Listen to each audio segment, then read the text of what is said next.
Hello? Yung, yung nanay natin, yung lola natin, amen? Yung lola natin, kang kinakain niya, puro na lang pandesal, araw-araw, pandesal ng pandesal. Amen? Meron naman tayong pambili ng diba? Ng goto o something. Diba? Amen? Sa pamilya po natin, huwag na po tayong lalayo. Amen? Sa mga mahal natin sa buhay. Kasi po, yun ang pinakamagandang tool para mapagwagian natin sila sa Panginoon. At malalaman nila na tunay nga na ikaw ay disipulo ng Panginoong Hesus.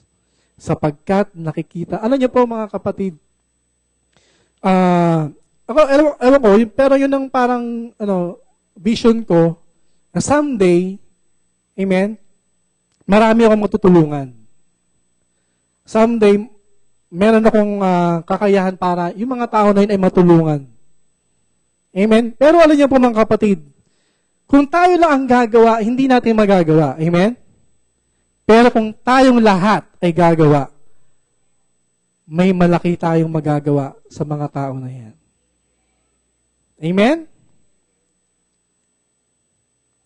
Yung mga sagip eskwela, even yung mga sinasabi ni Sister Malen na mga bata na walang magulang, amen? Kung meron naman tayong magagawa, bakit hindi? Amen? Amen po? Marami po tayong pwedeng gawin. Hindi natin magagawa ang lahat kung tayo ay nag-iisa. Pero kung tayong lahat po ay sama-sama, magagawa po natin. Amen? Kaya nga po ang Panginoong Hesus, nagsimula siya mag-isa. Amen? Pero, ano ang ginawa niya? Sinimulan niya sa 12 disipulo. Pinakitaan niya ng mabuti.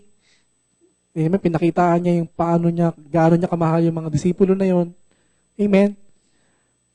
Tayo po, kung hindi man natin magagawa yung ginawa ng Samaritano, alam niyo po, meron tayong magagawa na kahit maliit yan, ay may magandang impact doon sa tao na yon. Amen?